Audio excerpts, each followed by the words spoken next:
didn't execute very well, weren't disciplined enough, and that's my fault. I'm the coach of the team. I have to find a way to help this team, and I'm not doing a good job of that. We're down the stretch we're not executing, and but that's happening throughout the game at both ends. Missed rotations, missed coverages on defense, and then poor possessions offensively. It's on me. You've had some frustrating nights recently. This is as frustrating a night as we've had all season for me. This game was right there for us to win, and we let them get right back in it. Again, it's lack of discipline in our coverages defensively, in our offensive execution, and I'm the coach, so it's my fault. What were you looking for on the last second play call? What was supposed to happen? Well, we had two options, Steph and Buddy, and obviously they know we need a three, so they did a good job of covering up both Steph and Buddy, and we couldn't really get much of a look.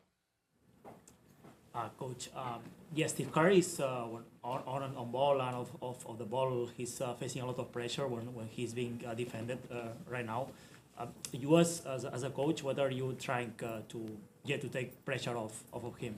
Well, we have a lot of off-ball stuff that we run, and when he's being guarded like that, we like having him set screens, and so we should be able to free other people up, and then that should loosen the defense up, and that's where he can start moving after the screen, after the play.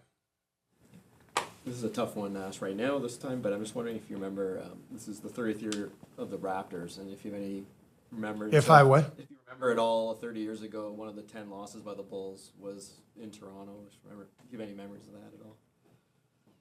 That's the one MJ rimmed out the shot at the end. 30 years ago.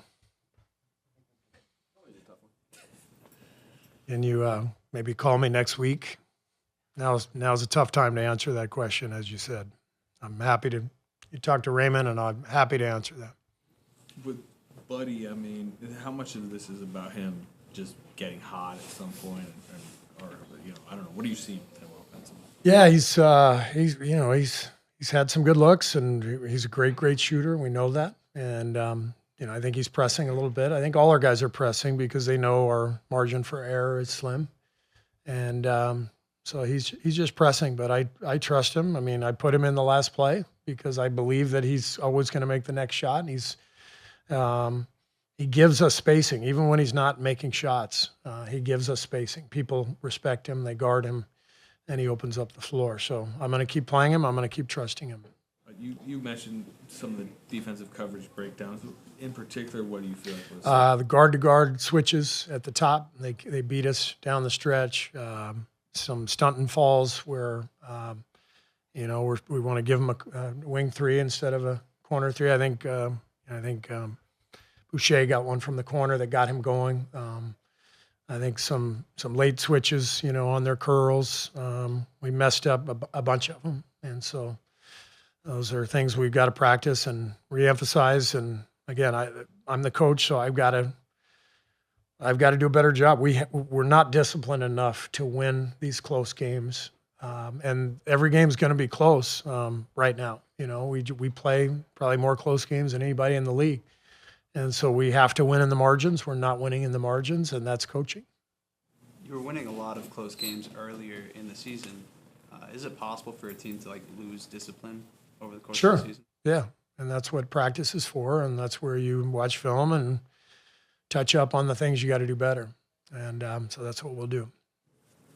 I know it's a long season, but falling below 500 for the first time this year. It sucks. I don't like falling below 500, but here we are, so we got to do better. Thanks.